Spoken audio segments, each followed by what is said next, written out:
We're starting the recording late because I forgot to record the first part of it. All right, so let's keep going. Okay, your screen's not changed. Thanks. Okay, uh, Callie asks, you use a different Gmail for each city that you're trying to rank? No. So if I'm doing, say, Superior Plumbing, right? That's my brand. I have a Gmail account that's Superior Plumbing. Now, what I want to do is, if I'm doing lead gen, I don't want to look like a lead gen company. I want to look like a national corporation. I want to look like a franchise. So I'm going to have one main Gmail account. And then under that Gmail account, I'm going to create all my business pages under that account. All my YouTube channels are going to be under that account. So I'm going to have a different, basically, business page, but it's all going to be under that one login, under that one Gmail. Okay, so let's see. So Jeff asks, when you do the multi-city video Google My Business, are you switching IPs and MAC addresses before you create each new city account?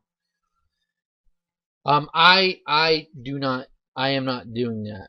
I'm not doing that. I'm now. Other people may do it different than me, but I'm keeping it all together because I'm the central location. Like this is a national company. The way I'm viewing it is, this is a national company, and I'm doing all this for this company. Now, if I was doing like multiple lead gen sites, I would not put them under multiple niches or multiple brands. I wouldn't put them under the same Gmail. So, for example, if I was doing plumbing and then I was going to do something totally different, um, like like a real estate, okay, I wouldn't put those both under the same Gmail account. Don, if you have a tracking number on a Google Plus or website, how can it rank when the NAP would be different than the client's NAP because his phone numbers are different?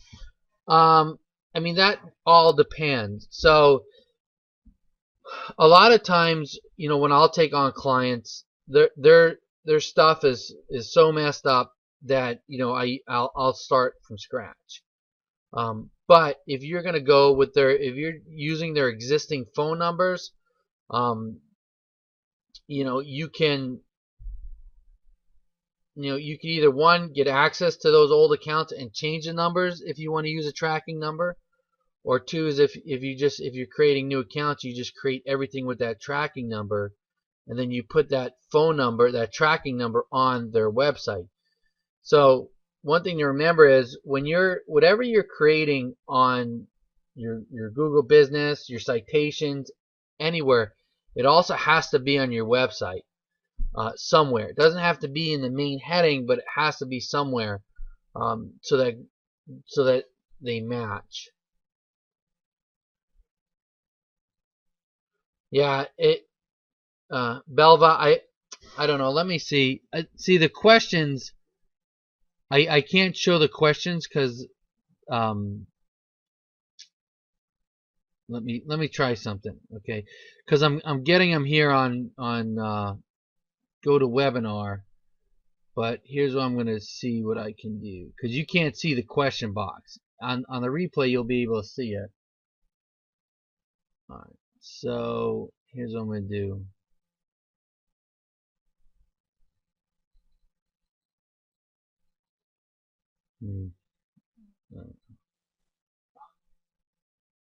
All right, just bear with me for a second, and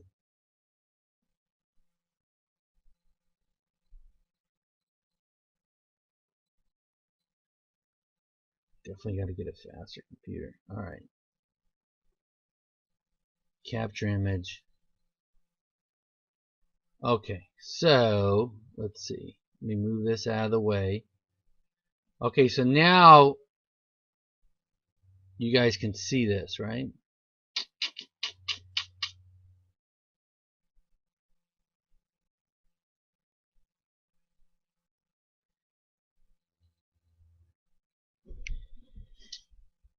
Yes. Screen now. Yes. Okay. Hold on a second.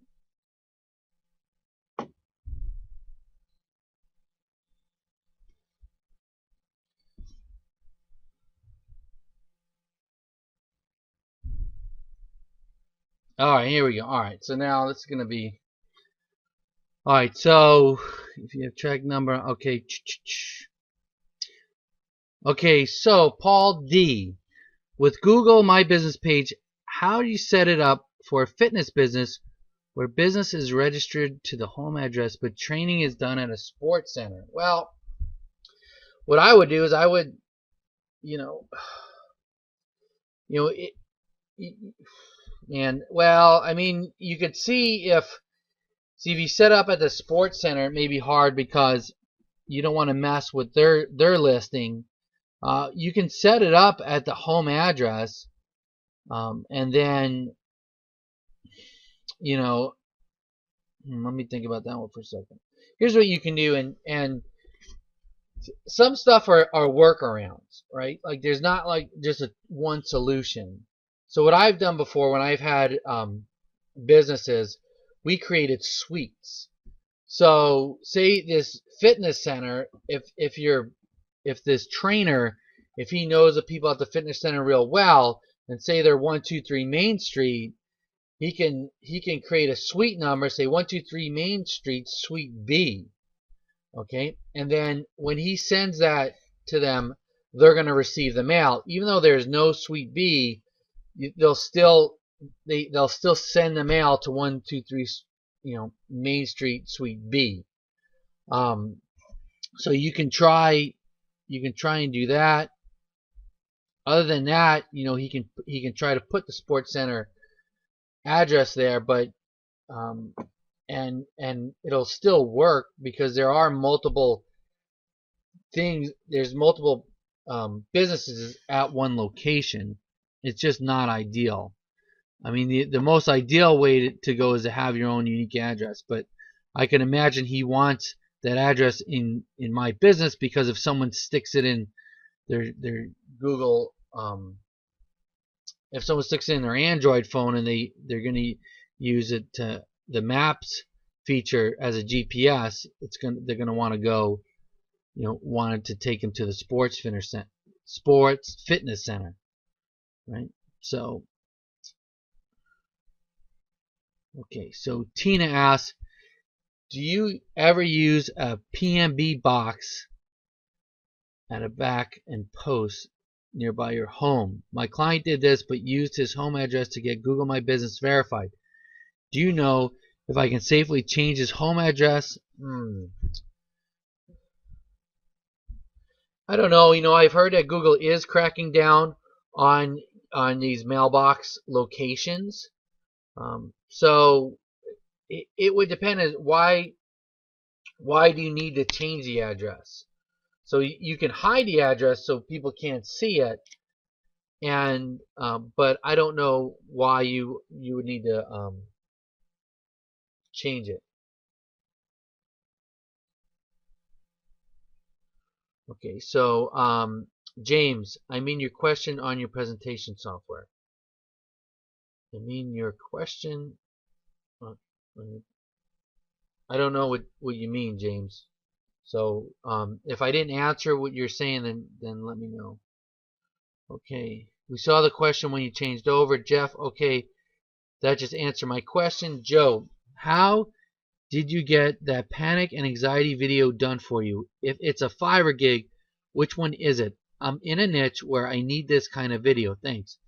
Joe, what I did with that panic attack video, and what he's talking about is a video I'm using for my an affiliate product, is I actually I knew a guy that had panic attacks, and I asked him, a series of questions about his panic attacks, and then we made that video. So he basically just talked about his panic attacks, and how it affected him.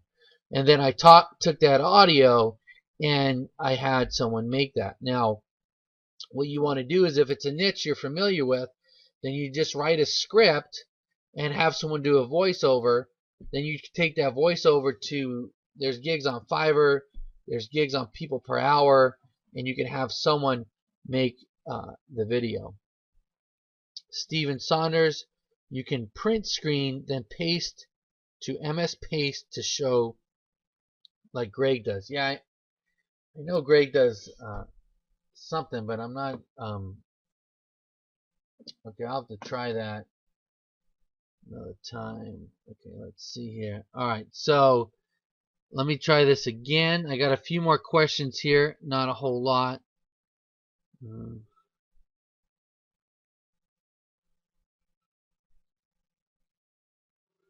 Okay, let me see if I can do this again.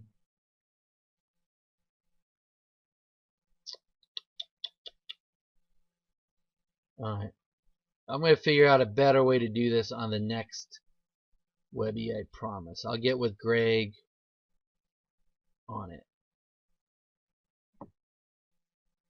Okay, let's capture this. Move this out of the way.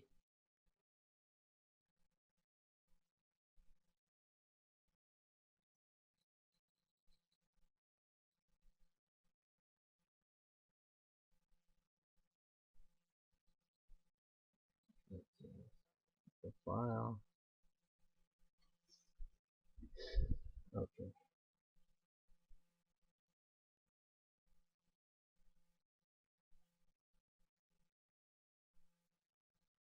All right, let's see. Does a VPS come with internet connection? You mentioned that VPS has a much higher speed. Yes, Spencer, it does. That's what a VPS is. A VPS is a virtual private server. So basically, it's like a computer it's a computer that's in a center, and you can access it online. So it's like a virtual computer. Tina, the reason I want to change his home address to the box is although I hid his address in Google My Business, his address doesn't seem to be hidden. His home address is now appearing in Manta and other directories. Yeah, that's true. It is. It's going to appear in other areas. So if you do change his address to another location, you're going to have to go back in those directories and change them, because once they get that information like Manta and they make that page, they don't often change it. But I mean, like, look, everything is a trade-off with this. You can switch it to that box and it might be fine. You can switch it and you might have issues. So what I do in that case is I tell the client, I just let them know. I says this is it's not a perfect scenario. I try to just have them keep the address, especially if it's ranking. I just try to keep the home address. I have clients that use their home address, and they never get bothered. I guess it depends on the niche they're in also.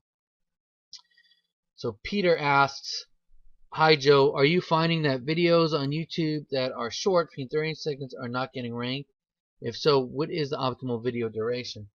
I'm not finding that. I like between 60 seconds and a minute, because if your video is too long, the thing you're going to run into is the retention rate is going to be low, meaning that one of the factors that YouTube looks at is if people are watching your video all the way to the end, are they going a quarter way through and stopping, because it's all about user experience. If you have a video that's 60 seconds long or 90 seconds long, chances are a person is going to watch that whole video, especially if it captures their attention. So a minute to minute and a half I find works just fine. For me, I always try to have some kind of voice, like someone speaking in the video. I don't like just music and slides. The retention rate on that is not very good, and I don't think I don't have any hard facts, but I think that it's harder to rank those. So Carol asks, if someone moves into that rented space and wants to use their address legitimately, could that mess you up? Could they rat you out to Google? Um, nah, I mean, they don't know if you were there before them. And that's a case where you might have you may have two people at the same address. Usually when I find an office address, I'm not looking at, like, I don't look at retail space. I generally look for office space where people aren't going to be doing the same kind of business I'm doing, or they're not going to be really looking to get into the maps because they're just looking for some office space. The other thing I have done, and this stuff I'm telling you is the stuff I do, and I've been doing this for 3-4 years. Um, but it doesn't mean that sometimes these things can't change, especially if I start talking about them. But what I'll do is I'll have a business and say it's at 123 Main Street, and there's all these office suites in there. I'll sometimes make up a number. Like, say there's 253 unit 371. I'll just put in there, 425 unit number, and a lot of times that card will come with that unit number on it, and it doesn't it won't ever affect anyone because no one's ever going to get that unit number, if that makes sense. So we're out of questions here. Let me do this again.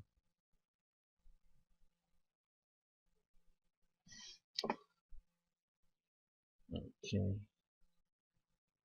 All right. Let me try and take another screenshot of this.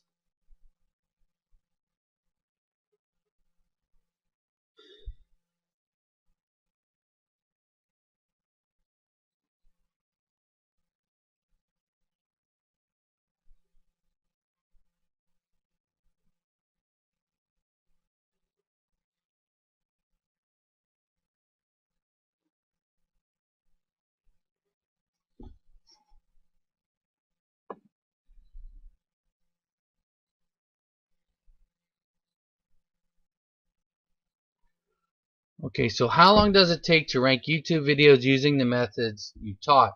Spencer, it depends on which method, and it depends on the niche, it depends on the video, so it depends on a lot. The methods I talk about, like with using Money Robot, usually it'll start moving up within, sometimes it'll move up within a week, sometimes it takes a month. Sometimes I've had it for a local business where I'll sit on page 2 or a couple for a good 6 weeks. Sometimes it'll show up and then it'll disappear for like 2 weeks and then come back. So it really depends. But I'm not finding in my videos that I'm putting them up and they're ranking on page 1 for any significant keywords, within a week, like they used to. And when I talk about significant keywords, I'm talking about like a keyword that's going to get traffic or that has competition. Like if I want to rank for, the most excellent plumber in San Diego that is open 24 hours, yeah, I could probably get that ranked, within a couple hours because there's no one else is doing that. So that exact keyword, but no one's searching that either. But if I wanted to rank for 24-hour plumbing in San Diego, that may take 4 to 6 weeks. Okay, Mike Enos, do you rank other properties to get even more spots on page 1? Yes, Mike.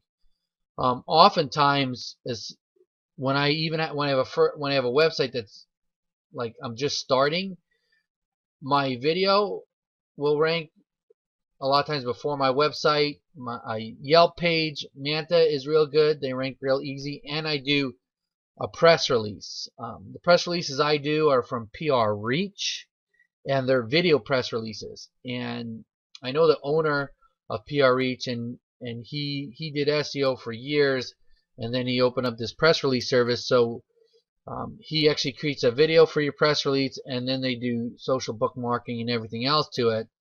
And so I use that a lot. Shane, Think you're doing great. My 2 cents. Thanks, Shane. Appreciate it. Okay, Mikal. What software do you use to build just an opt-in page for an affiliate product you want to sell? Okay, so you can actually, if you want to just build an opt-in page, that new skin that they have in Director's Cut, you can use that. I've used Optimize Press, and I also use, there's another one that I'm going to do a video on. I don't, but I haven't tried it yet, so I got to test it out. But it basically just creates a landing page. And I'm going to show you some landing pages examples because there were some questions in the email. So stay tuned for that. Paul, are you using the IFTT approach for both affiliate and local biz or just one? Do you also leverage RSS syndication in conjunction with IFTT? Yes. So IFTT, I've been using that for about 2 years now. And I use it for both affiliate, I use it for local, I use it for everything. And I do leverage the RSS feed with it. So I do syndicate the RSS feeds. It's great. I like it. I like it for ranking videos. I like it for, you can use it for domain stacking. There's a lot of things you can do with it. Susan Harris.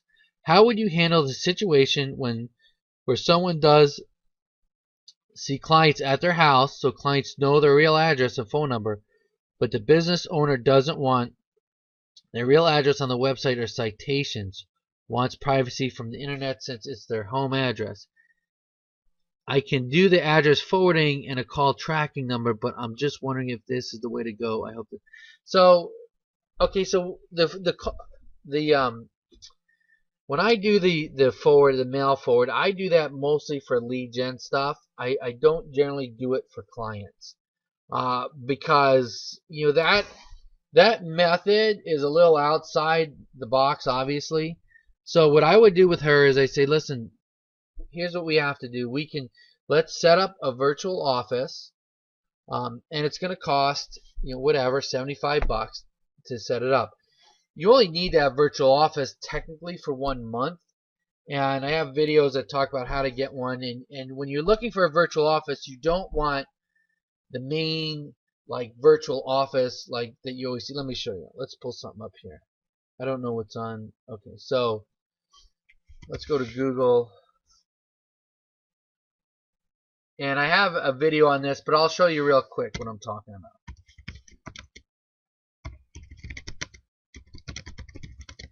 Okay, right? So, virtual office San Diego. Okay, so now if I want a virtual office in San Diego, here's what I don't want. I don't want Regis, okay? I don't want DaVinciVirtual.com. These guys are big, right? And they I don't know if Google knows their addresses or not, but dude, everybody and their brother are using them. So what I want is I want to find an office that's smaller, that's not going to be, as well known. So for example, this State Street office. Okay, this is just somebody who got an office building and he decided to make it virtual offices. Now I've used them before. This is what they do. You say, okay, I want an office. All right.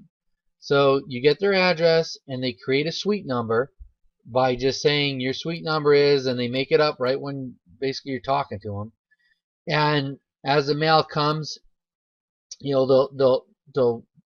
send you the mail if you want. You can meet here at the location if you want. So what I would do with them is I'd open it up and for like a month. You can do 2 months. If she wants to meet people there, then she can just keep it, and that could be her office that she meets people, and then that's it. And then I'll forward. Then after I set that virtual office up, I established it. Then I'll forward the mail after that month. Then you can forward the mail to your client or to yourself or whatever. But if for some reason down the road you need to re-verify your Google account or whatever, you can just do either mail forward or just get another month with them and get your and get yourself re-verified, if that makes sense. So, like, what I'm trying to show you too is that you're going to run into issues. So the best thing to do is try to sometimes work around. You know, like, okay, how can I work around this? And sometimes the solutions will work. Sometimes they don't work as good. Sometimes they work for a while. Sometimes they don't. George O'Brien, do you do a voiceover versus a talking head when looking for keyword competitiveness on? Oh no, wait, George. Okay, do you do a voiceover versus talking head? I do both. Okay, so it depends on what it's for. I'll do voiceovers for some affiliate stuff, like that guy with the panic. You know, I would have liked that to be a person talking, but he didn't want to be on camera. So, but it worked out because his story is so compelling. If I'm doing a review video, like if I'm reviewing a product, I generally would like to show a real person talking because it makes it more real. When I have clients, we do a set of videos that are live videos, and then we do a set of videos that are animated videos. So what I'll do is we'll run the live videos, then I'll take the audio from those live videos, add music, change the intro and outro, and now I'll have, so say if I did 5 live videos, now I just take that audio, and now I have 5 animated videos that I can create from that. Spencer Jones, when looking for keyword competitiveness on YouTube, what kind of competition is approachable, can be ranked on YouTube, and what is difficult to rank for?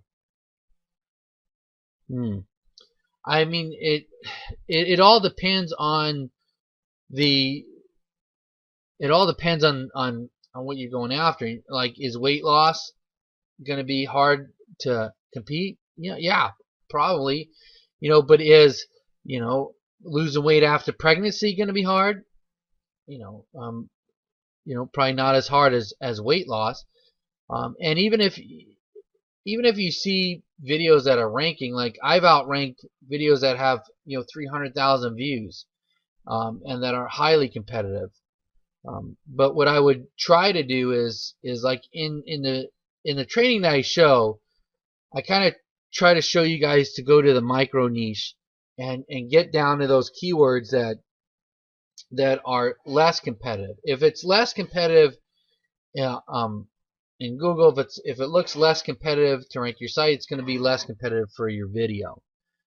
But with video, you can rank for more. It's easier to rank in YouTube for more competitive terms than it is in Google, obviously. But what I would do is I would try to get those videos more specific. You know, like panic attacks is going to be hard to rank for. I didn't even try to rank for it, even though I'm on the front page. You know, but what causes a panic attack, you know, that was a lot easier. It's a question that people are going to put in there. My video has almost over 140,000 views. You know, so and so that's the approach I would take. Okay, what's the ideal length for a YouTube video? Okay, I think I answered that already. So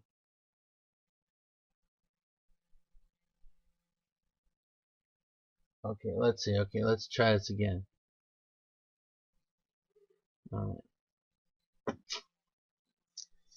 All right, so I'm just taking another shot here of this. Tell you what I gotta get is I gotta get set up like those Network Empire guys. And get that setup going.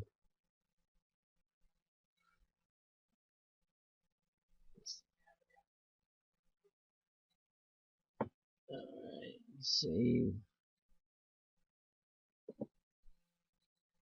Alright, here we are.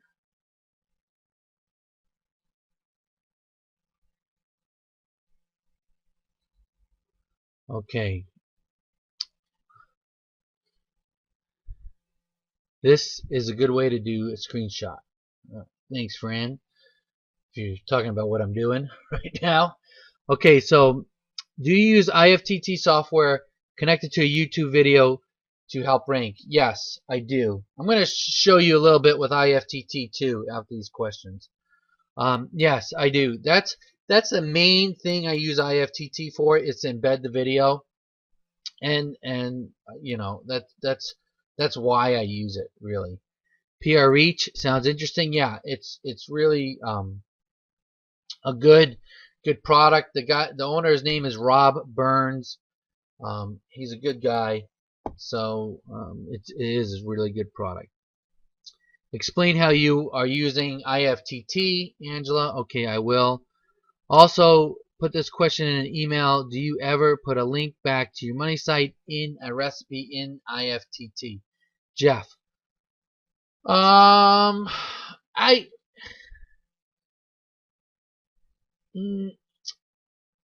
not really. No. I don't do it. I haven't put it back. No, I don't. Not anymore. I used to. I don't anymore because the links going to my website, I want to be pretty. I only want a few links. So what I would do is I would have my video embedded in there, and then I'd have a link to my video. Then my video would have a link to my website, or maybe I'd have my video in there, and then I'd have a link to my video in IFTT, and then in that same article I'd have a link to my Yelp page, and then my Yelp page links back to my website. So it's kind of like the domain stacking. So that link going to my site is going to be coming from a high authority site, and it's going to have a lot of power behind it. Spencer Jones, in one of your videos you mentioned you are running PandaBot on your VPS. What is PandaBot? Can you explain how it works? I have a video on that, Spencer. It's in Director's Cut. It's under YouTube, the YouTube section, YouTube ranking section, and it's under Views. And so in there I talk about PandaBot. But if I have time, I'll show you. I'll show it on here. James, in affiliate marketing, how do you know about launches so as to do launch jacking? There are some sites where you can find out where launch jackings are. I have to look them up. I'll try to look them up and post it on there. I know there's JV Launch Calendar, and then Chris Munch. Actually, let's look right now. Munchweb. Let me see.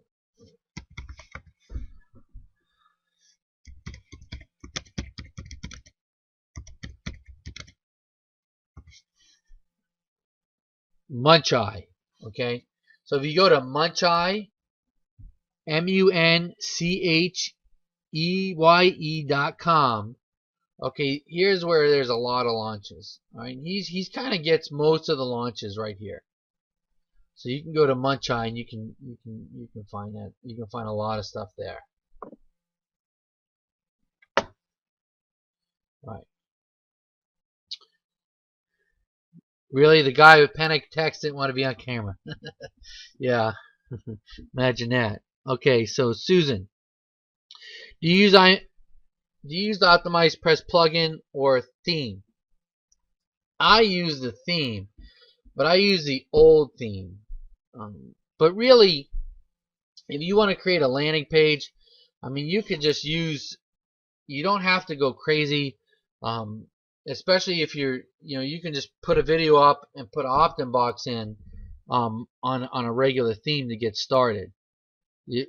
What I don't like about the new Optimized Press is they're making you pay monthly, and I think it's too much money for what they're giving you. So I got another option, and I'll find a link. I'll try to post it here in this Webby in a minute, but I got to go through some stuff and find it. Spencer, if I'm to offer a video creation and video ranking, video marketing service for clients, how much should I charge? And what is a fair price? Again, it's going to depend. It's going to depend on what you're offering.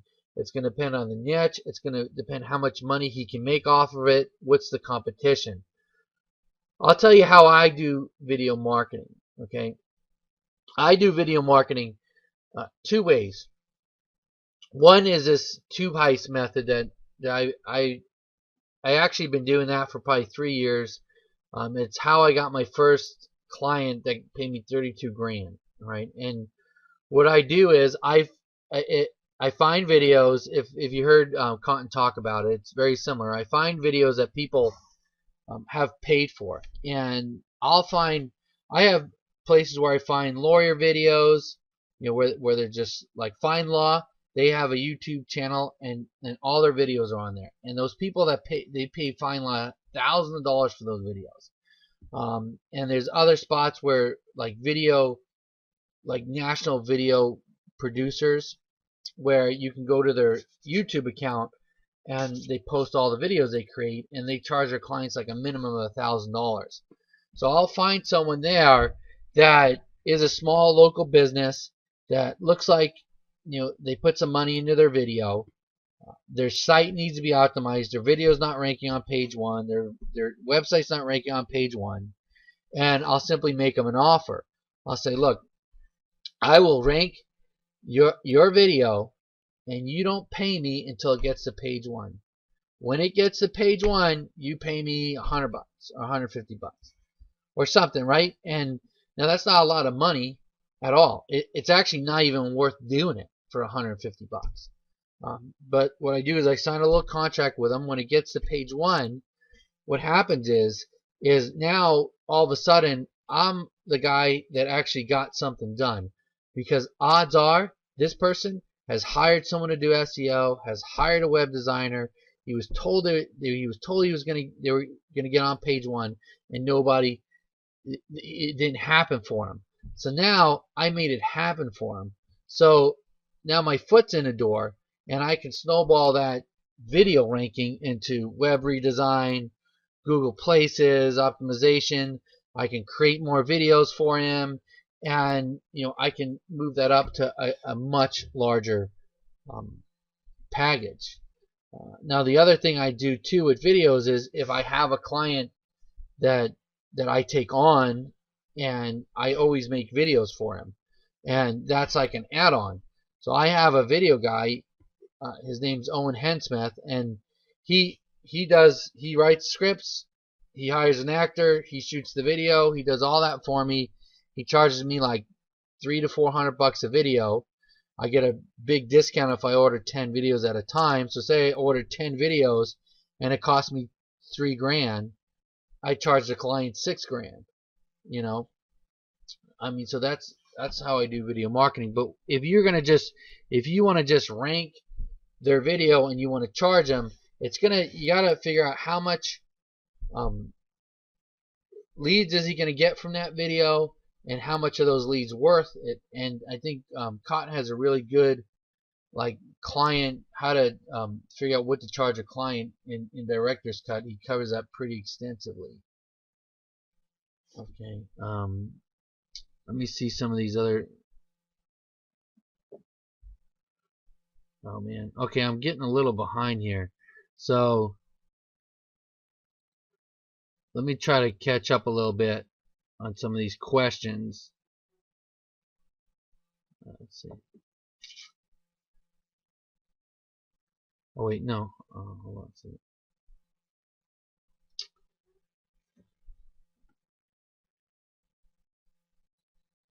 Oh, okay. Actually, I just got a couple more questions here. I'm just going to read them, and then I'm going to get into my PowerPoint. Tina, do you use SynWire? If so, can you explain how you use it with the best results? I do use SynWire. Okay, let me get back to that question. Do you use Weebly to build your websites? I use Weebly as like a secondary Web 2.0. I don't use it to build my website. I use WordPress for websites. Do you do a lot of web design I offer web design. I offer web design to my clients, of course. I don't do the web design. I sub that out. Like most of the stuff I sub out. So most people when you take them on as clients, their web design is going to be terrible. It's not going to be, they're not going to have it's not going to be set up right. It's not going to, their page probably isn't going to be optimal for conversion and lead capture. So I usually just scrap their old website and create a new one. You know, I have a web guy that's been working with me, so whatever he charges me, I double or triple, you know, in what I charge them. Um, I come from, you know, one of my backgrounds is a contractor, and the way I view this work is as a contractor.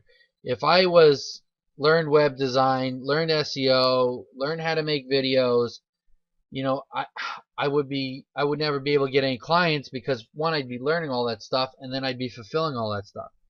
Instead, I find people who are excellent at what they do. I find people who are excellent at web design, excellent web creation, video creation, and I hire them. I strike a deal on the price. I get the best price I can with them, and then I pitch to clients, and I just tack on my fee. I usually double. I want to at least double or triple what they're charging, and that way I always get excellent results, and I'm getting paid, and I'm not really doing all the work. The only thing that I really have to keep my hands on is SEO, because as you guys know, it changes so much, and that's the big factor between us and a lot of people. Dave Keys, do you find your web designers through any of the usual Odesk, Elance, Craigslist, Fiverr, etc.?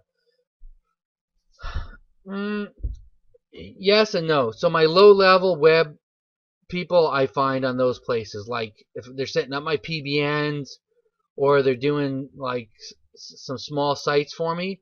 For my client sites, I usually get recommendations from people I know, and I've been in this a long time. So the guys that are with me have been with me for a few years. I actually found my video guy. I actually found, because I used to do a little. I used to do a lot of chamber events, and I used to go do trade shows at the chamber, and that's where I found my video guy. I actually found him through networking, and actually one of my web people I found through networking. So that's something where if you start going to networking events, Chamber of Commerce or BNI groups, you'll find people who are good at what they do. Especially like I was in San Diego, and I used to hit, like, because you have a lot of sub-cities like Vista, Oceanside, Carlsbad. I would hit all those chambers.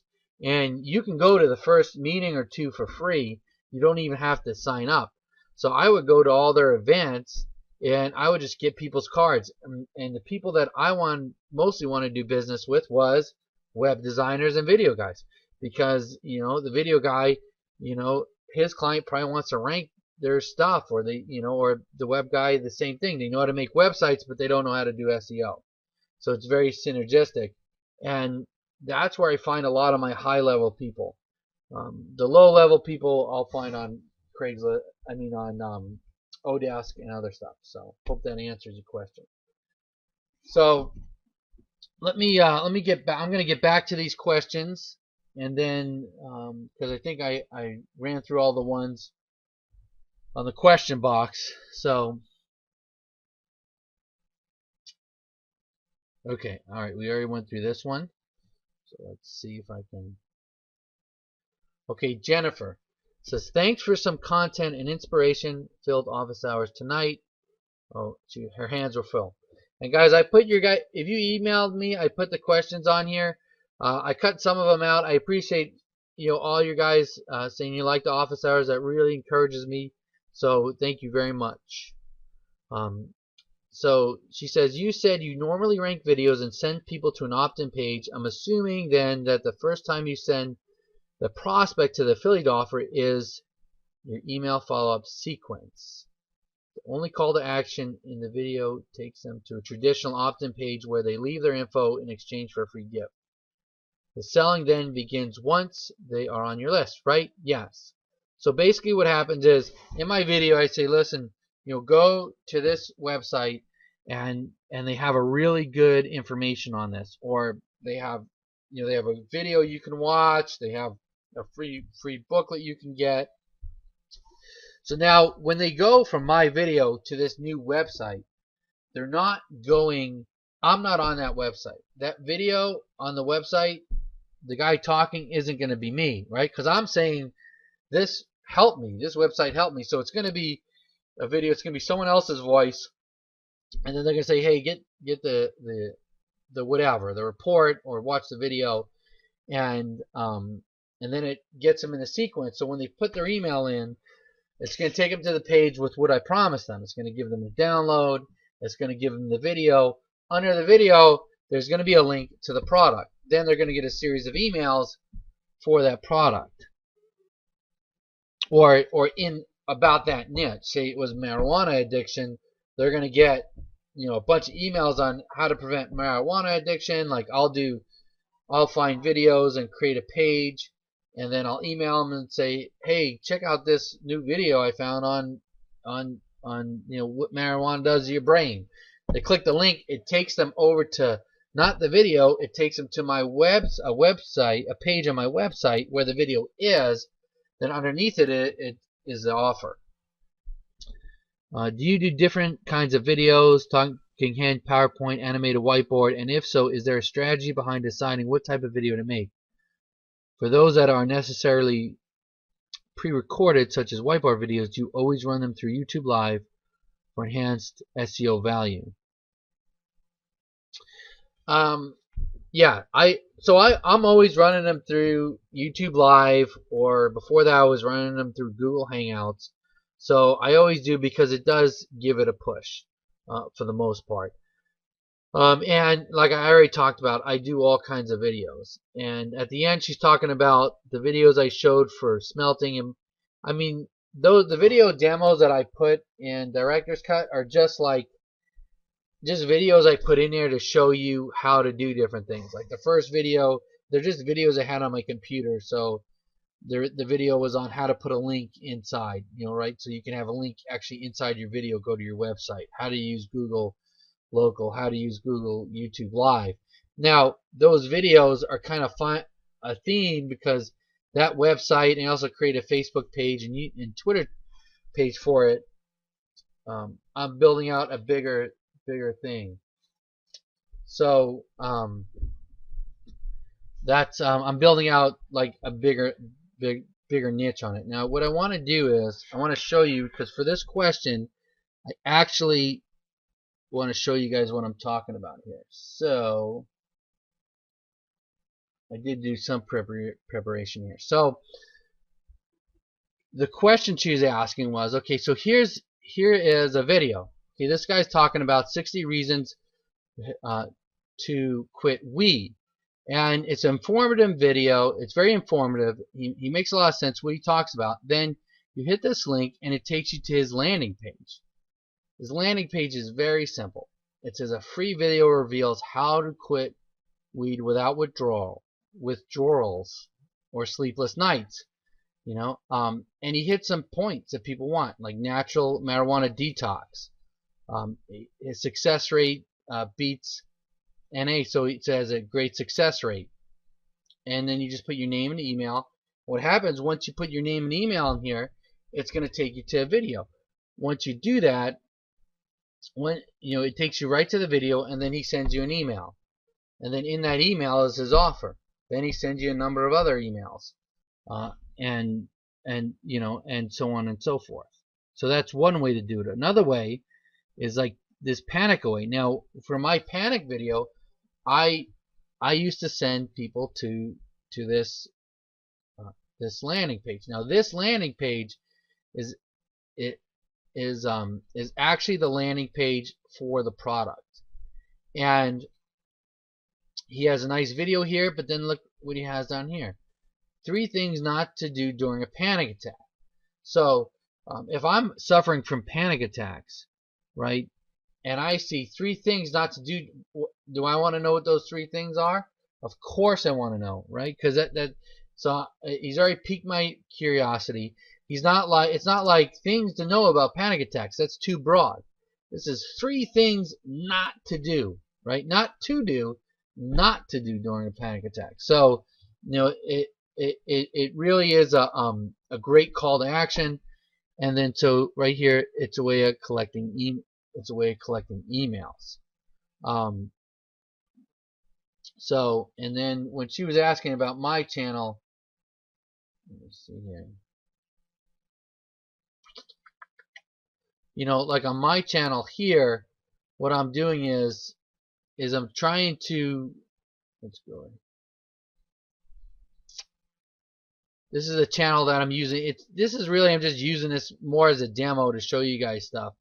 But the end goal of this is to drive people to my website and drive people and create a list. Though I haven't created the website for it yet. That's why if you click on the links, it goes to some other video. So just look at the stuff I'm doing in here right now as just to demonstrate how to do SEO and upload your videos. All right, so let's get back to it.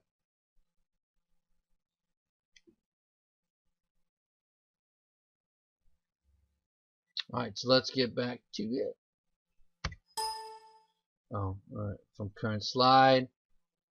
Steve.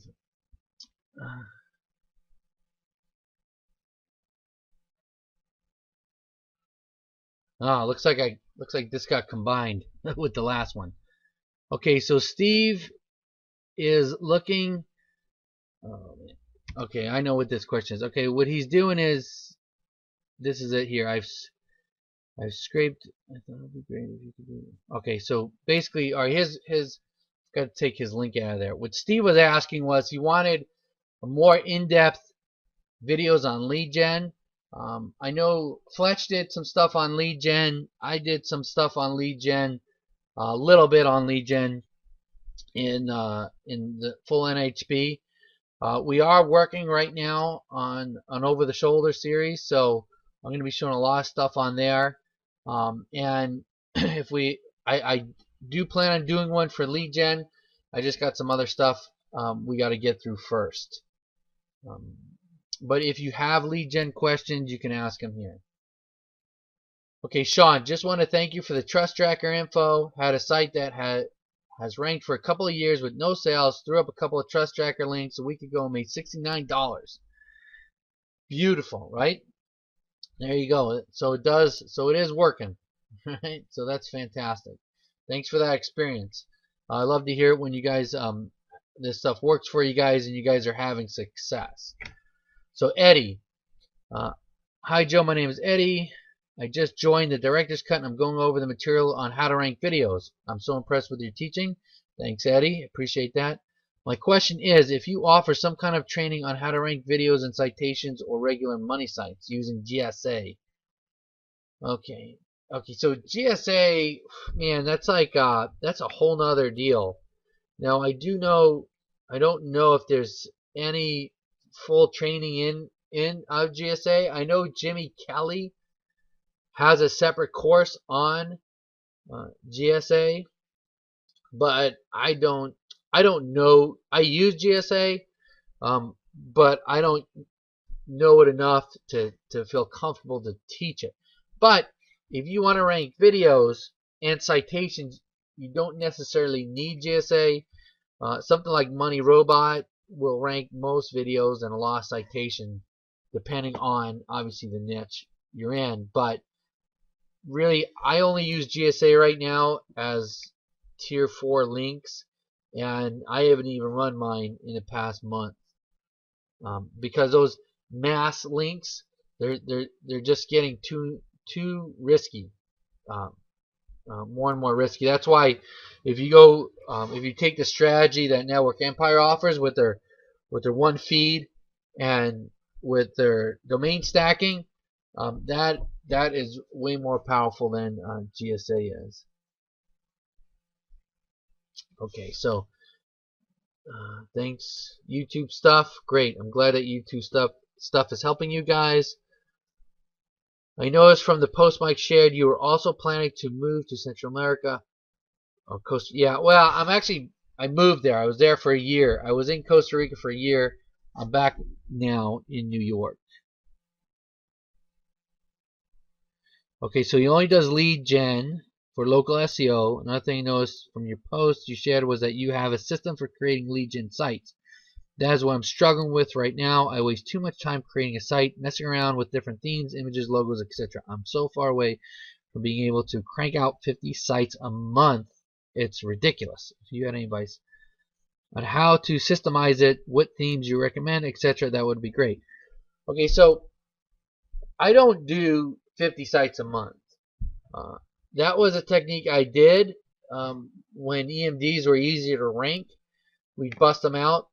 Now what I do is I have one site and I rank different pages on that site. So and I try and what I try to do is I want to make that site look like a real company. Now the site doesn't have to look awesome, okay? And if you're doing this long enough, you realize, and I was just like that. I was so fussy about what my site looked like. Where was the logo, the colors, and all this crap, right? And then I put up some sites where it was they're very simple. There's a big phone number. There's a great call to action. I hit the major pain points that people have, you know, and the major fears that they have or questions that they have. I hit that right above the fold in some easy to read content.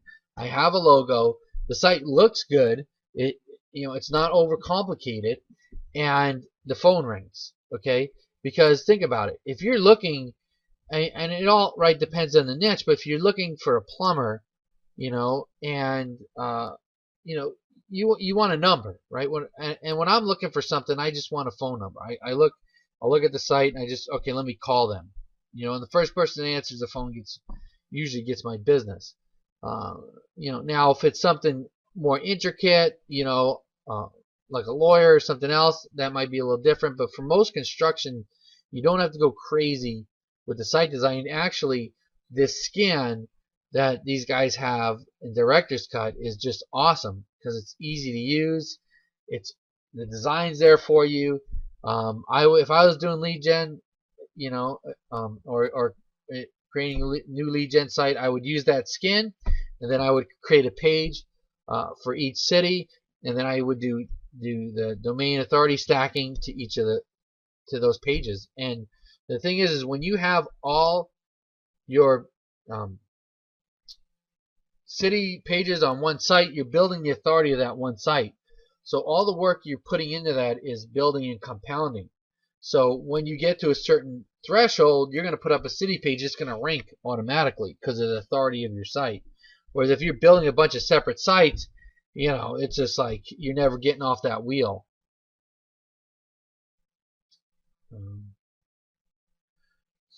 All right, let me go on to the next one here.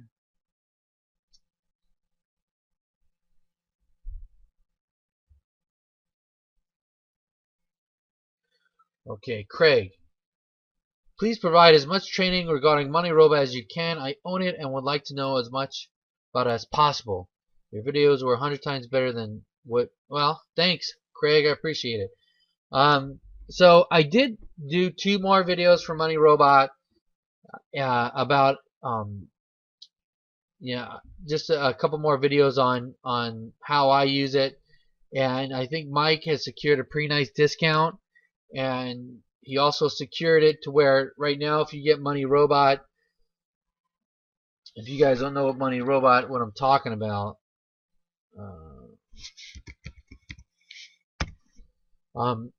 they give a 7-day free trial. So, but the trial has limitations, meaning you don't get to use the full version of Money Robot. So Mike, I think, was able to secure it so that all OMGers can get the full version for 7 days. So you get a 7-day free trial, and you're not limited to what you can do. You can use the full version of the software, and he also got a really great discount. So, and I do have some videos in there. If those videos aren't clear for you guys, or if you want more videos on it, let me know.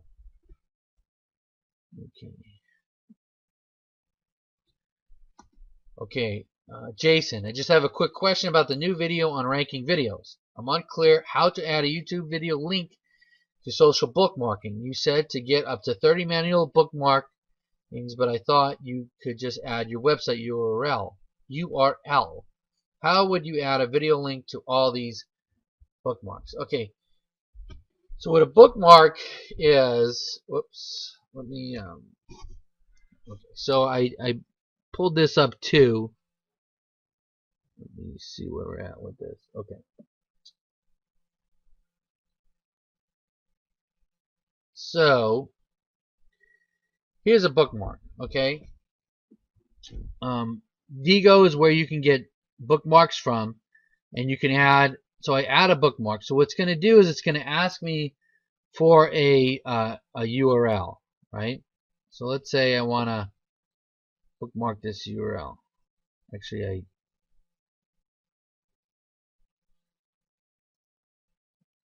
I just did that. So let's do this one. All right, here's the update on my garden. Okay, so I'm going to paste this URL here, right? So I can put any title I want right here. But now this title is actually going to be a link, okay? And I can just put how I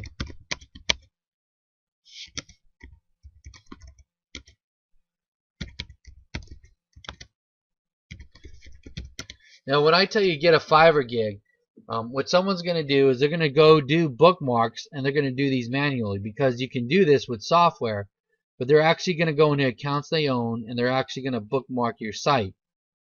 And what you usually do is you give them a title and you give them a description. So the title that you give them, they're going to put here. The description you give them, they're going to put here. A lot of times you can give them spin tax, and they'll spin it, and so you'll get a semi-unique version. Then you simply press add bookmark. Now here's the bookmark right here. Now when I click on the title, okay, it takes me to the site. So the actual anchor text is this right here. Okay, so this is the anchor text. So so here are some gigs. Now I showed you guys in that video training. I showed you how to use Fiverr only because it's like if you have no other options, you can use Fiverr. It's not like my go-to source for ranking videos, right? I'd rather use IFTT, I'd rather use Money Robot, or some other software that I can control. So basically here I just put in manual social bookmarks, and here I can get 75 high quality social bookmarks. You know, and in the video I kind of show you how to find the gigs and everything else. Does anyone else, is this clear with the social bookmarking? And while I'm here in Fiverr, does anyone else have any questions on Fiverr? Just if you do, type it in. If you don't, I'll move on. Okay, so alright, so I'm not even going to cover this Fiverr stuff because you guys probably got it. Alright, so let's go on again here. Alright. Let's see. Russ, do you have to build a website, i.e. get a domain name, register host for every video affiliate program you promote? Do you capture a name, an email, and you are in the process? Can't you take them to a capture page, get name, email, and direct them to affiliate link? You do great work. Thank you, Russ. Yeah, I mean, you can do all the above or none of the above. So I have videos that link right to an affiliate source. I have videos that rank to a landing page where I collect their email. You know, so you can do a mix of whatever you want. You know, obviously getting your list is the best, but if you're just starting, my process is I create the video, I rank it, I send it to the affiliate, and then I track how many times people click on the link. I track how good that video is doing. If I see that video's got some steam to it, that niche has some steam to it, then I'll create a landing page and I'll put more work into it. But the main thing you want to do is create the video, get the video, rank the video, and start sending it to an offer. then worry about the lead capture, email, and all that stuff. Because if you try to do it all at once, you're going to get bogged down, and odds are, you're never gonna, nothing's ever gonna go live. Not that that you won't do it. It just makes it that much harder. That's how people get overwhelmed. Jason asked, is a bookmark and a citation the same thing? No, it's not the same. Well, a bookmark is a bookmark. A citation is more when you're doing a local site. Like if you put your site on Manta, if you put your site on some of these other directories for local, that's a citation. Also, a citation is the business name, the address, and phone number.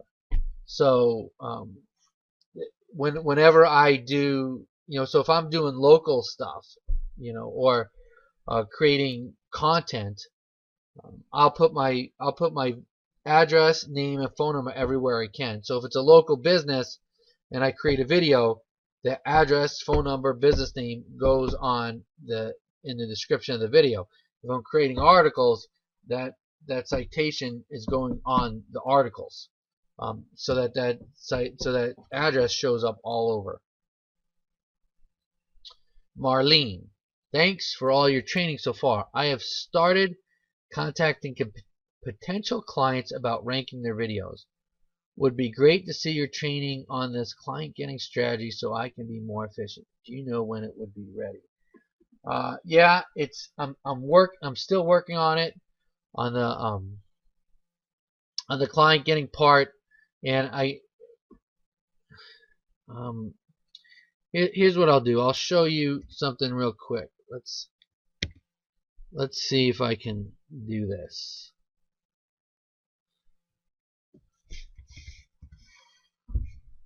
No, we'll go to YouTube. So I know I talked about it, and I'm going to show you one of the sites.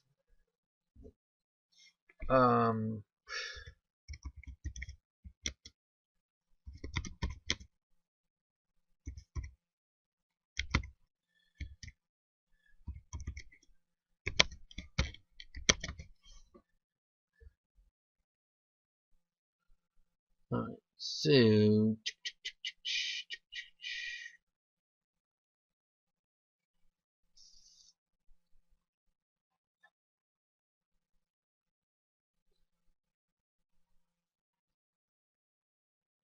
okay, I'm just trying to find this.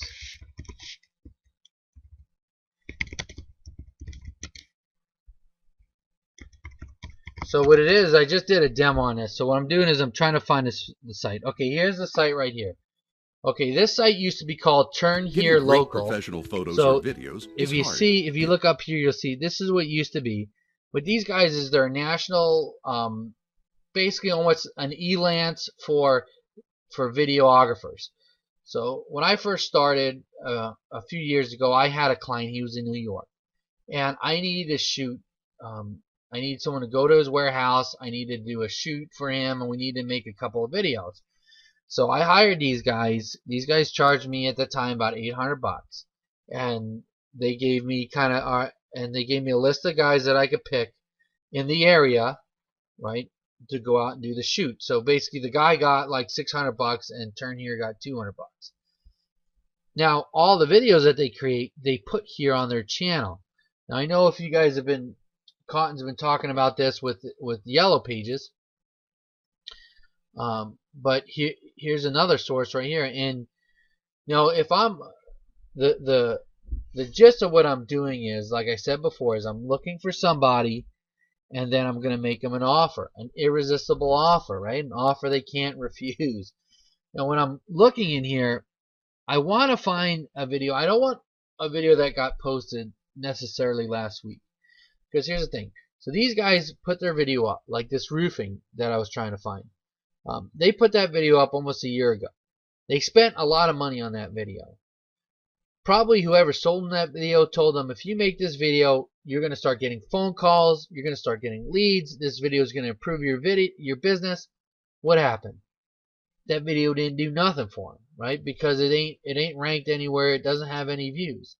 So when I'm going through this, I'm going down, and I'm looking for like old videos, right? So I'm gonna really try to go down like at least 6 months, maybe to a year, and I want to find a video um, that's older, and then I'll go through and I'll try to find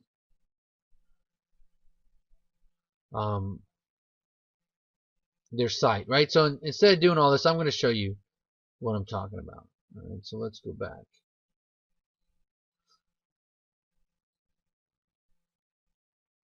So I found this video, okay? This video was done back in July, okay? And it's got 24 views. Now, here's something you want to keep in mind when you're doing this method. A lot of times, oh man, these dogs. Sometimes people will, shoot the video, right? And they're not expecting Smart Shoot Global. They'll put their video on their website, or they'll put their own video on YouTube. So you want to do is you want to try and find out who these guys are. So the first thing I do is I put their name in YouTube to see if that video comes up for other people, right? And it doesn't. But I did find, okay, they do have a YouTube. Now this is my video I did for a different demo. Alright, so they do have a YouTube channel. Now, I look at this and I love this, right? Because this is telling me these guys, they didn't do anything with their YouTube channel. They don't even have a picture here. Okay, now let's look at their videos. Okay, so I'm looking at their videos. They don't have any views. This main video that they paid a bunch of money for, it doesn't even have, it only has 24 views. Then I have these. Now who knows, maybe this guy, so he's got it here, and right, it's not even optimized. Shingle roof leaks, right, this should be shingle roof leaks, Rockville, Maryland. He doesn't have any description. He doesn't have his link in here. He doesn't have anything.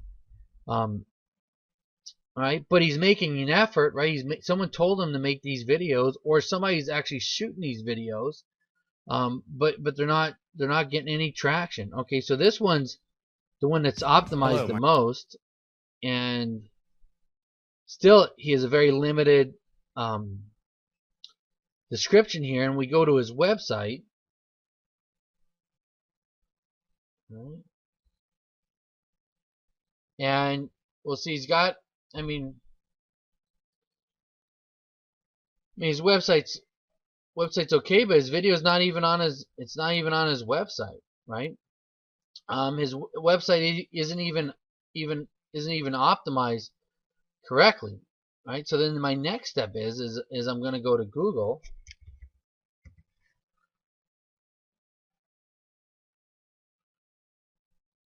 and I'm going to type in roofing contractor,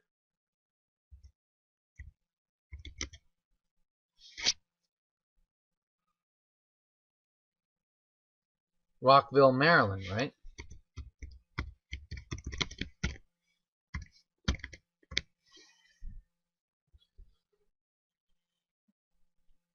And I look through here, I kind of hold my breath sometimes when I'm looking through this, and he's not here, okay? Because his website is Roof Fixed, right? It's not even branded. It's not anything, right? It's just Roof Fixed. And so he's not here. His video isn't here, right? Nothing's here, right? So, maybe I do. Then I'll try a couple of different keywords. I'll just see. Maybe he's popping up somewhere. Roofing repair. He's not here. Okay. So this guy is a good to me. He's a good candidate. One is he needs a pop up here because he's not anywhere. He made an effort and he failed. Okay. He spent some money. So he has some kind of marketing budget, and roofing is high end. If I can get this guy one roofing job, that can mean $3, $4, $5 grand profit, for him. it's not like he's a landscaper and he's going to make 50 bucks. So one of my leads is going to be very valuable, and that's where I approach him.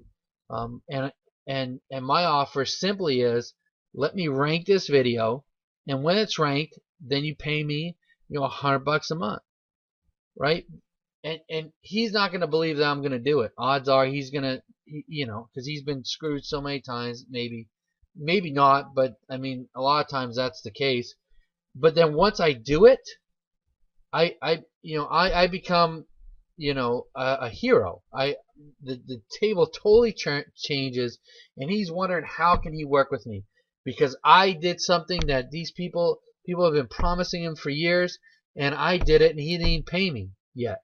So that's kind of the gist of that training. But it should be out next week.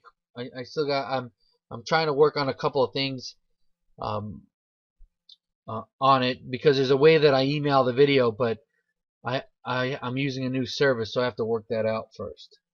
So does anyone have any questions on what I just went over? Does what I said make sense?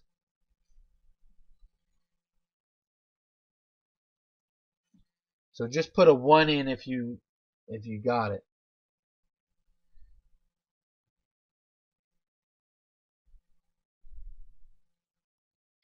Okay, all right. So ones. All right, fantastic. Okay, so Victoria asks, do I sign a contract? I mean, the contract is really just, a piece of paper. It says, when I rank the video, you're going to pay me $150 a month, and they sign it. It's not enforceable. I don't enforce it. Have I ever not get paid? I've always gotten paid, but that doesn't mean that you won't. People will renege. So when they renege on it, I simply take the video down, and that's it. But it never happened to me.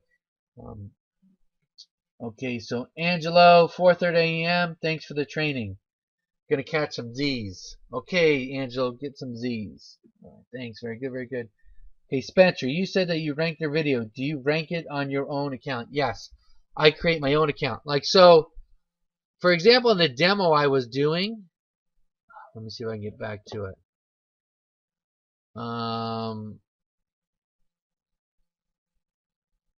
let me get back. So I actually created an account called Local Business Video Review, and I just did this a couple of days ago. So say if I was going to get back into doing this would be my channel. All right. So I'm gonna, now I know I say I like to keep things niche related, but for the niche is local business review, and the reason why I'm not creating a new channel for each prospect is it can get to be cumbersome, and I can build the authority of this channel, and then if they become my client, then I'll create a channel and all the other stuff. But this way I can just drop it on here, and as I put more videos, more authority my channel gets, the easier things are going to get to rank.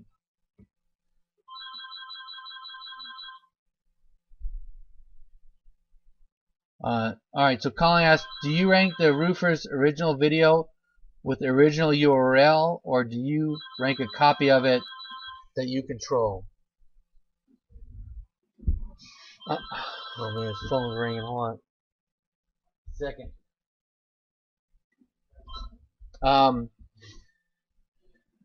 Okay. When I rank it, I'll stick to, what I will do is I'll put a tracking number on the video, and it just depends. I'll put a tracking number on the video. I may put a tracking URL in there. Probably to begin with, I would just do I would forward. So I would create like a redirect from another website or my main website for the URL, so that I know how many, because I want to track how many times someone hits that link and goes to their website. That way I could say, hey, look, this video has gotten you this many phone calls.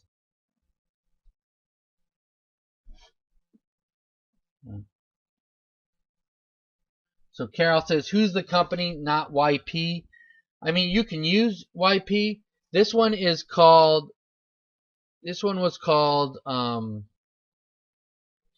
Smart Shot Global. Okay. So what I'm going to do is I'll put the link right here in this chat. Getting great professional photos or videos. Let me put this in the chat right here. One second, let me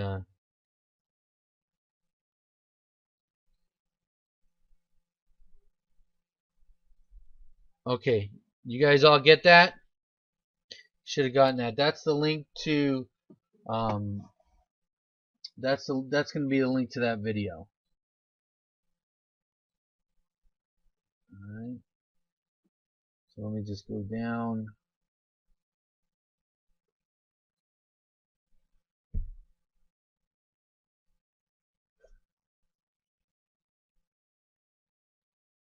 Okay, so let me just keep.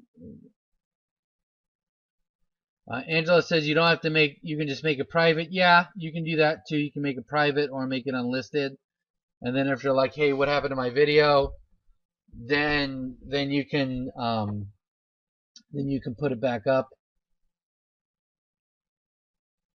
When you turn around and sell the SEO for $2,000 per month, yeah, you can. That's how you get them into a bigger package, right? Then, like that guy, I'd be like, okay, look, we ranked this video, but if you really want to get leads, we got to get you up in the Google 7-pack. We got to start getting you reviews. We got to get your website to convert more. We got to spice up your channel. We actually need to do a bunch more videos like this. And so, like, you're kind of, what I do is I kind of evaluate his business. I have about 20 or 30 questions I ask him. How is he following up with his clients? How is he reactivating old clients? How is he getting referrals? So what I'm doing is I'm not coming as an SEO angle. I'm coming as a marketer.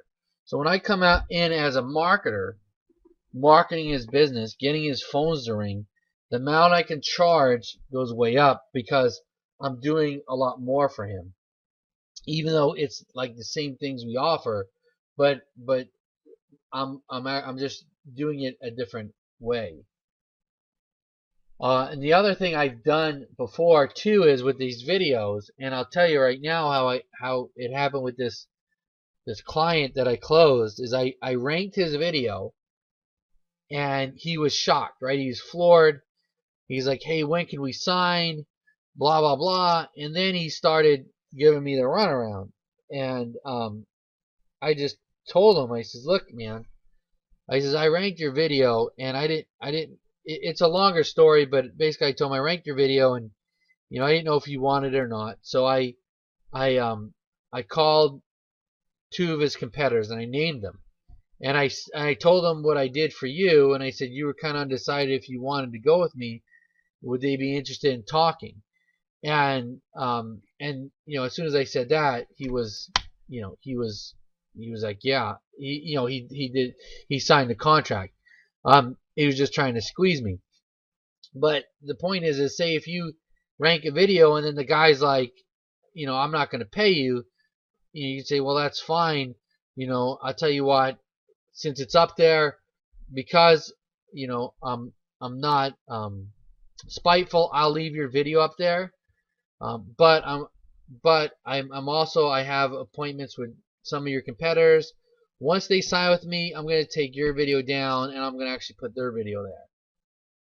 So you can use something like that. Couldn't you also do the system in reverse? They have a YouTube channel but no video on the website versus have a video on the website. Yeah, Greg, you can do it any way you want. I mean, like, this is just how I do it. You can rank the video first and then see if they want it. You can optimize their YouTube channel. You can do it any which way you want. Chris, don't need a contract. Even with a contract, they may not pay. No pay, trash their rankings. Yeah, you don't need a contract, Chris. I just do it because it's more official. It's not enforceable, but it just tells me they're committed, right? Because if they're like, oh yeah, go ahead and do it, then I call them up and I say, hey, rank your video, and like, who are you? But if I send them a contract, they sign the contract, they send it back to me, now the terms are clear. When this video is ranked, I'm going to get this. So it just makes everything more clear.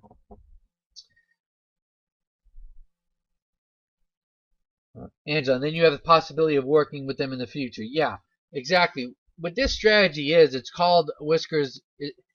The actual strategy is called Whiskers and Cheese, and it's very similar to client splitting that Cotton does. Is you give a little bit, you give, and then you get. And what you want to do is you want to make also what you have appealing. So it's like with a mouse, right? A mouse can smell a piece of cheese through a cinder block wall, and they will chew through just about anything to get to that cheese, right? Nothing is going to stop them from getting to that cheese. But they can also sense the whiskers of a cat. If a cat just twists his whiskers a little bit, that mouse is gone. Okay, so the client, you want to offer them cheese, right? You got the cheese, you got the leads, you got the rankings. You want them to crawl through anything to get that from you. But if you come off too strong, if you come out and says, listen, I'm going to do this, and it's this, sometimes that mouse is going to take off. But if you get them in with this strategy where you're kind of luring them in, and you're not their adversary, you're actually like their partner, you're helping them, you're proving what you're doing, then you build trust.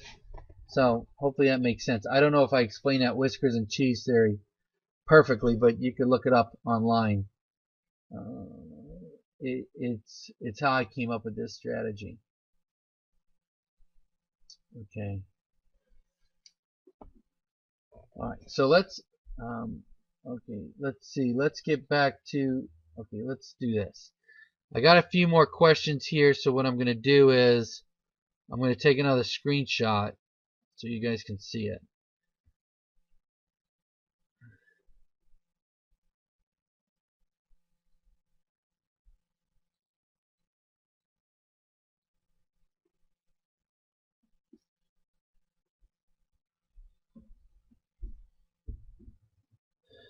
All right.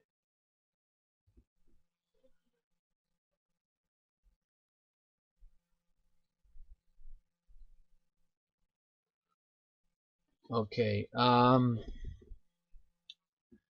Have you ever changed a phone number in a video title? I edited an old lead gen video I had last week in YouTube, and Google still shows the old number in the search results. Anyway, speed that up.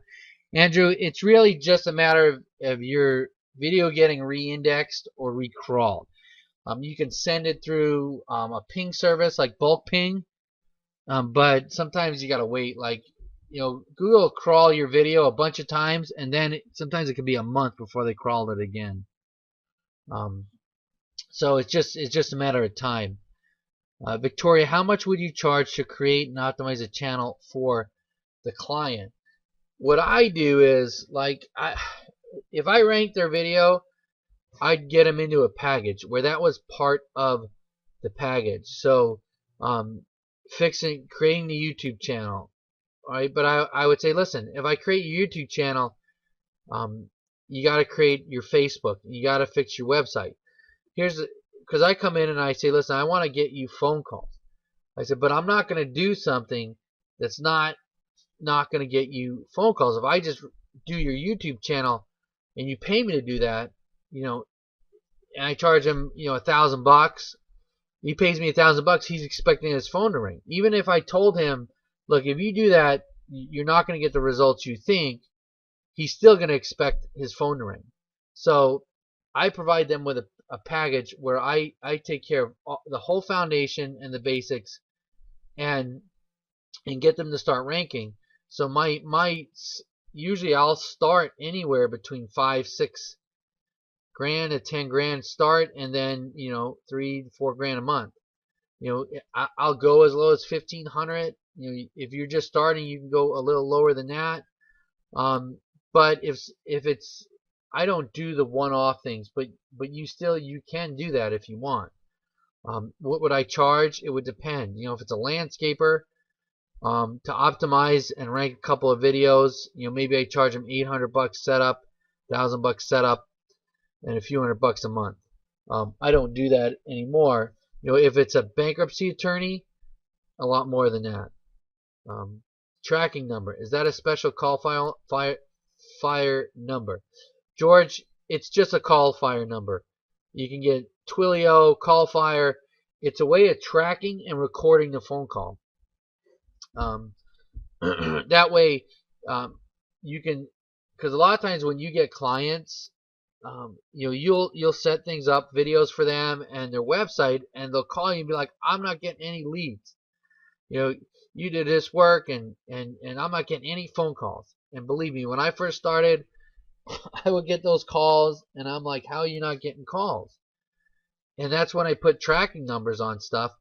And when they would call me up, I would send them a list of calls. And actually, part of our reporting is at the end of every month, we send them their rankings and we send them the recordings of all the phone calls they got. Because they want to know that what you're doing is working, and they have no way of tracking. So that's why we use the tracking numbers. How do you add a tracking link to the video? That can get pretty complicated. There's a software called Prosper 202, I think, or 201, that you can get, that you can do tracking links. You could also create a link within your WordPress site, like a redirect link. Joe, remember, replays do not show char if you can drop it on the screen. Yeah, okay, I gotta remember to keep doing that. I'm assuming CHR is questions you're talking about. Carol, if they become a client, do they ask for control of their YouTube channel? Yeah, you know, if they become a client, then I create it for them. And it all depends on how you present it. Like my approach, if a client's paying me a lot, is an asset approach. Meaning, if anyone there has ever owned a business and have ever sold a business, you know that you want to count as many assets as you can. Well, right now their advertising is an expense. If they're paying Yellow Pages, it's an expense. If they're paying Google AdWords, it's an expense. I present my stuff as I'm building them assets. That's you know, it's an asset. So I create a YouTube channel, I create videos, I create a website, I put that in hundreds of places on the internet, right? And every month we're compounding that. That's an asset. That's not going to go away. You know, if they sell their business, they can sell a system of getting leads, and it's something that's somewhat tangible. So yeah, so long answer to that question is it's their YouTube channel. Yes, Colin, I'll put that list together because I actually have a list of probably 80 questions, but I'll narrow that down to the 20 or 30 best questions. Yes, questions. Yes, okay. Do you cold call or cold email the potential client? I send an email. Is there a particular method of finding similar channels to Smart Shoot Global? Who are we? The whiskers or the cheese? Sometimes Jose, yeah, we're both. We're actually the cat that's trying to draw that mouse in, and we don't want that cat to know about our whiskers. You know, to see our whiskers. Finding similar channels. There is. I have a list of channels. There's another one that you guys could look at. It's called FindLaw. Let me see if I can.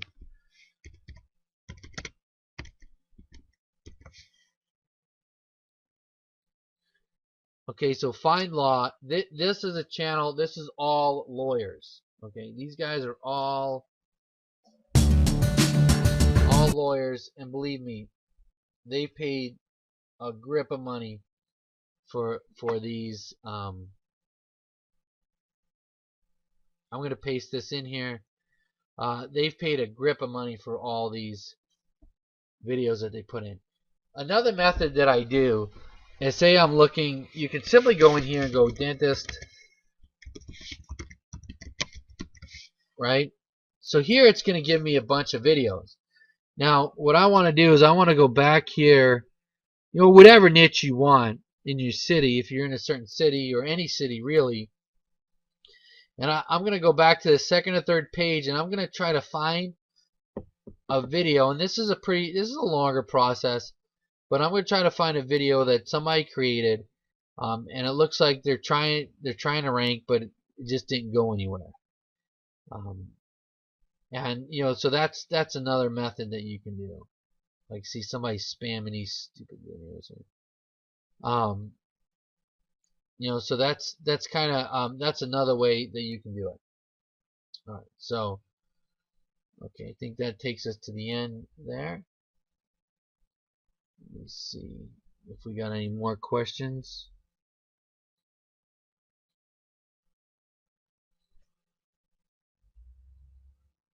Okay.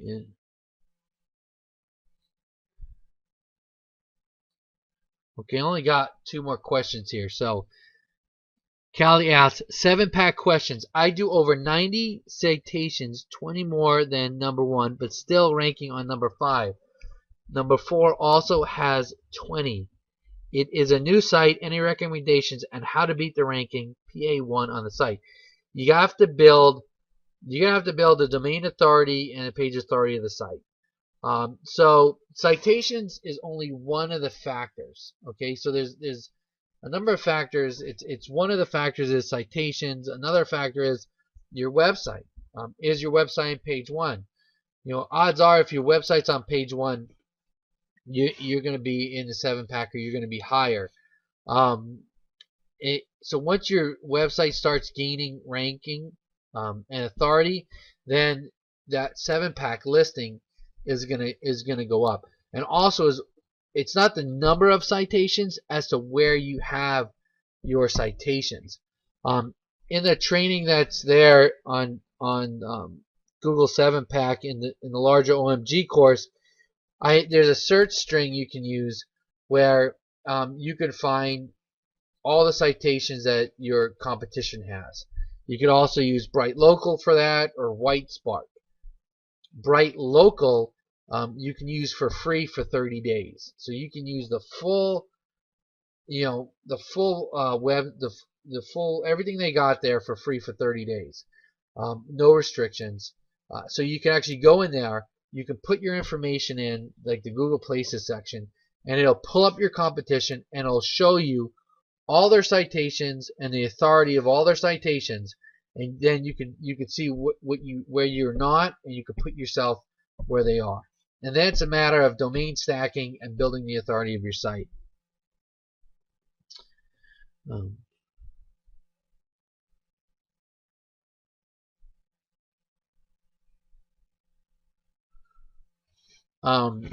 So Spencer wants to know, other than IFTT, YouTube watch later tip, what other techniques can we use to rank previously uploaded videos? Spencer, are you talking about for IFTP? IFTP? Is that what you're talking about? IFTT?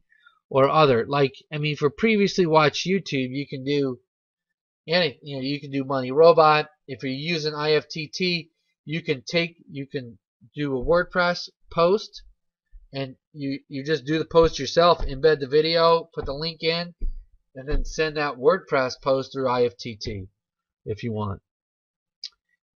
Is what you're talking about tracking 202? Yes, that's what it is. Okay, here, I'll put it in here. I'll actually put it, okay, I'm going to put it in the comment section, that tracking software I was talking about.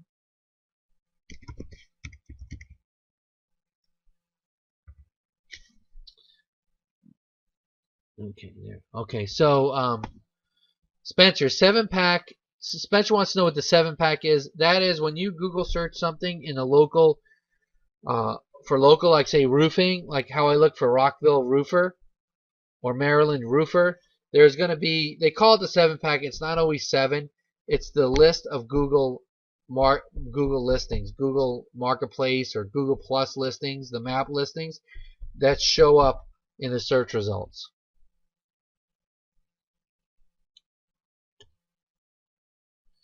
Anthony, do you contact the people you find on YouTube via email or through a call? If email, what's the best way to get a hold of the email of the biz owner?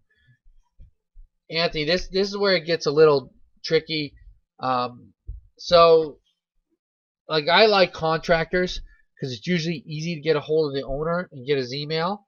If I can't get a hold of him and I got a gatekeeper, I'll say, hey, listen, I have a personal, I have to send a personal message to the owner, John James.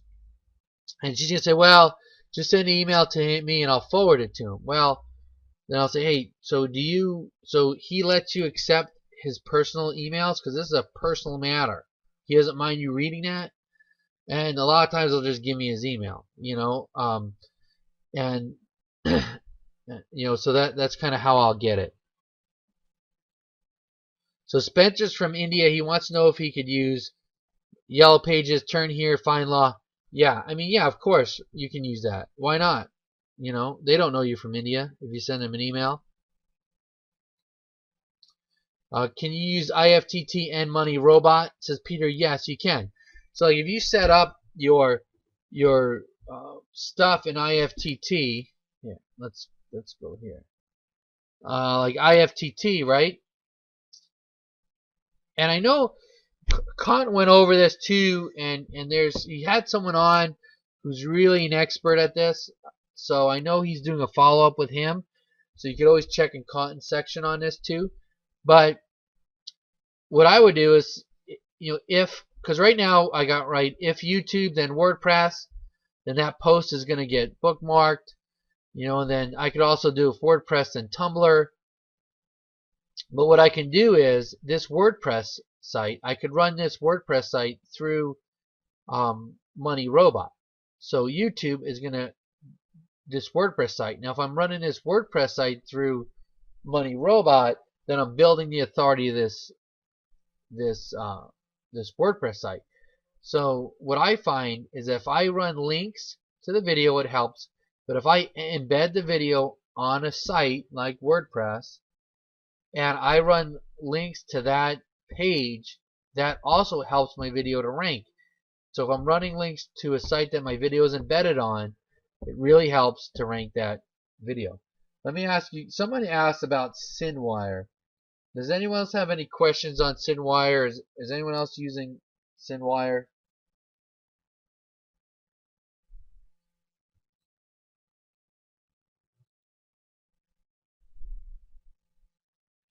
Okay, Dave Key says that the IFTT, that they really went over it. So you could check out Cotton's webby that he did, and so they'll talk about it more. All right, so basically SynWire is similar to IFTT, but it's just a little easier to use, where you can put your own sites in there, and then run it, and it'll embed your video and bookmark your video and everything else. Okay, so let's go back. All right, so I think we just got it about wrapped up. All the recipes every time someone looks at the video. Okay, so when using IFTT, does the video get embedded to all the recipes every time someone looks at the video? Okay, so I don't know if I answered this or not, but basically it'll only get added to the recipes. You only want to run your video through the set of recipes once. Then you can run another video. You want to run that same video through the same recipe over and over again. So that's why you create multiple IFTT channels. But I would, like I said, Dave Key said Cotton went over it. So in detail. So you might want to take a look at his Webby.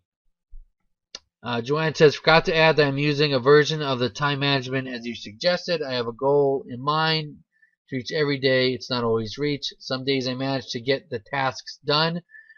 Most take longer to do than I originally thought. Other days I get sidetracked. And that's it. Like with the time management, it's it's not perfect, right? Stuff's going to come up. It's never going to be absolutely perfect. But what it is, it's going to get you into a habit. And like we talked about in that other webinar, it's going to get you into a habit of managing your time, managing what you do when you're sitting down. But stuff's always going to come up, but it's going to help you to say, okay, can I handle that now or can I handle that later? But it's good that you're starting it and that you're doing it.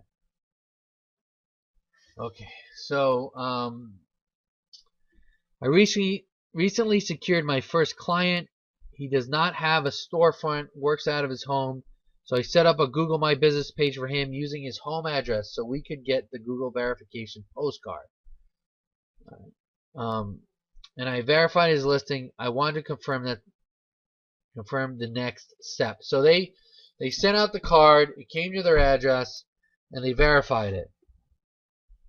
So I saw Funday that you, Greg, and David Keys were talking about how Google is cracking down on the use of virtual office addresses. My client just secured a private to get him set up with a local business address. Will Google want to re-verify my client's business address? Okay, so she doesn't want to make a mistake. Here's the deal. I already went over this. The different options you can do. Like I said, if you can keep it at their address, I would. The other way to go is like that virtual office. I have missed this one of your webinars, but I was wondering what type of price would you charge for ranking videos on the first page and then at number 1 in local, less competitive markets. I have a videographer contact with that specifically works with realtors in Florida near Tampa, and I want to work out a video ranking service with them and their client. The only thing I'm a little stuck on is pricing. I mean, again, it all depends on how much effort you're going to be putting into it. What's it worth? What's it going to be worth to the client? I could tell you if it's number 1, charge them $1,000, but I don't know. What I would do is I would try to use that as a stepping stone. And David Key says it's a brutal market. It's test thoroughly. So I don't know. I mean, Dave Keys is the one. He's in the real estate market. Dave, you wanna you got a mic? You wanna hop on?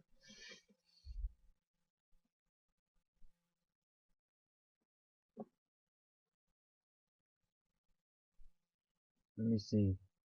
Dave Keys, if you want to hop on, I could bring you on here. Dave's like a total expert. So, and he's really big into the real estate. He's really big into the real estate market. So, let's bring him on.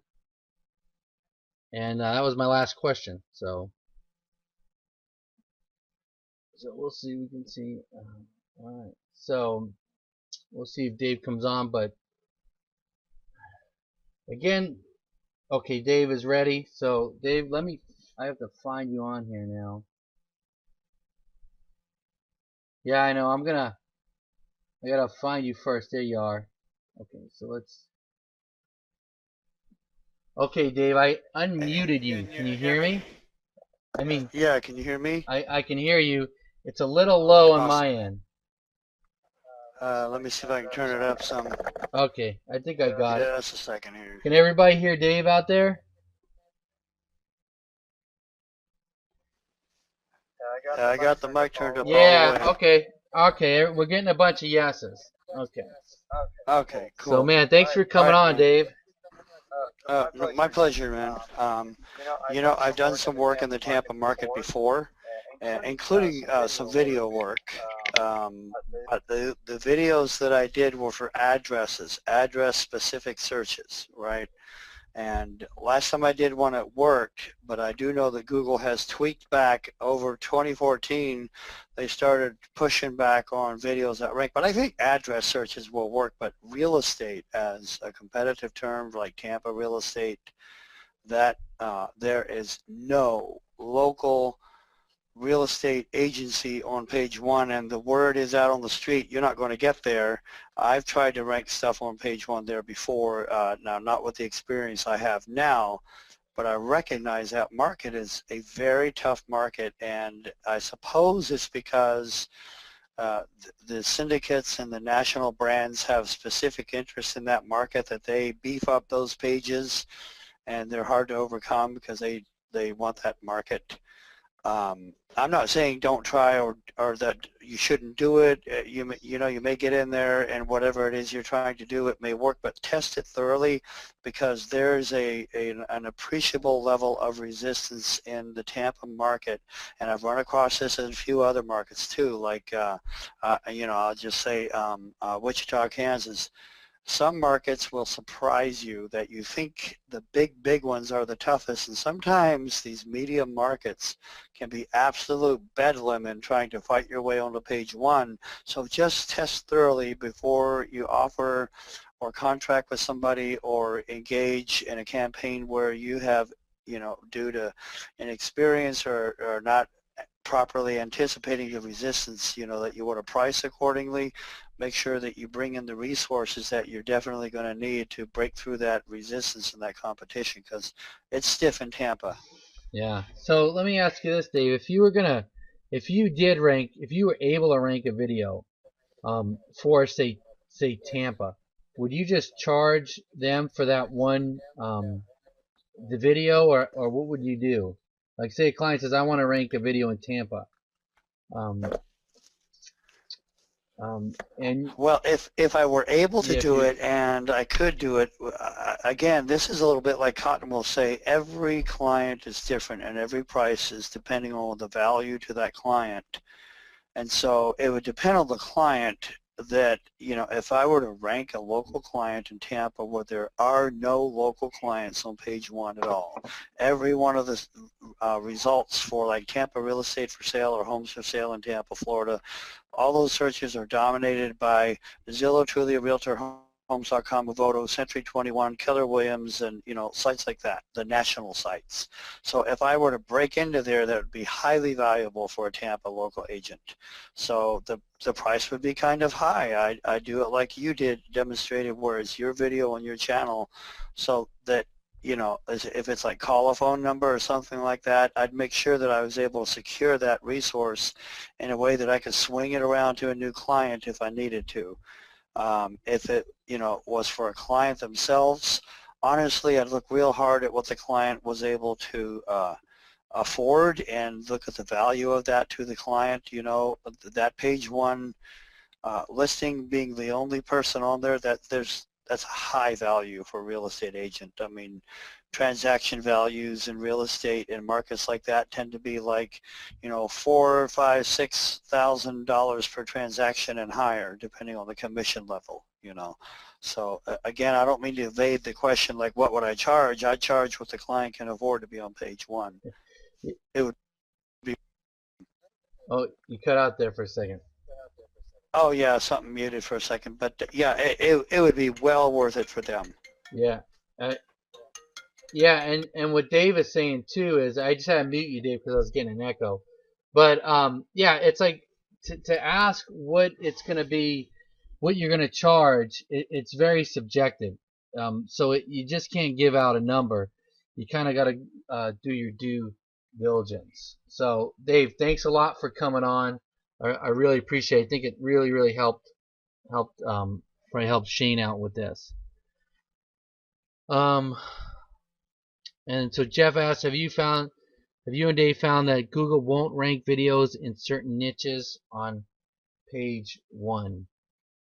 You know, I think there is certain, like Dave was saying, there is certain niches that are harder to rank for. For me, if I'm in a situation where I can't rank for, say, Plumber San Diego, I'm gonna go and try to rank for 24-hour plumber in San Diego, copper repipe San Diego. I'm gonna try to find a different keyword that I can rank for it. So there's always other options. Angela says, I ranked the video on page 1 by optimizing of her Agency Plus review page. So Angela went and ranked her her Agency Plus review and instead of the video. So that's great.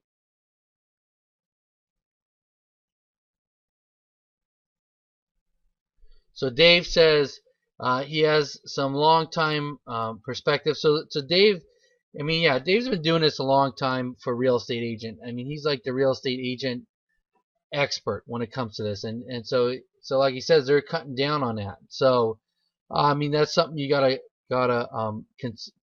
look into. Okay, agency name review. Okay, Angela says agency name review, meaning that she's ranking for terms like, I'm assuming the agency like Prudential Real Estate Review is the videos, is what she's ranking the videos for.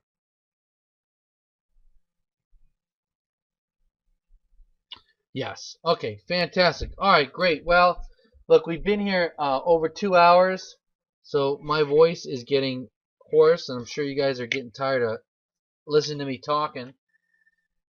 I want to thank Dave for coming on with me, and I hope you guys got some benefit out of these office hours, and we're gonna. At that, I'm going to shut it down unless, I'll give people one last time to ask questions. Okay, Chris had some light bulb moments. Jose says drinking from a fire hose. All right. Excellent, Webby. Good. Fantastic. All right. Good, guys. Well, let's get to it, man. Let's get to it. And Dave, we got a lot of thanks for Dave, man. How many people appreciate Dave coming on? I got a bunch of people saying thank you. So again, thanks, Dave, and we will talk to you guys later.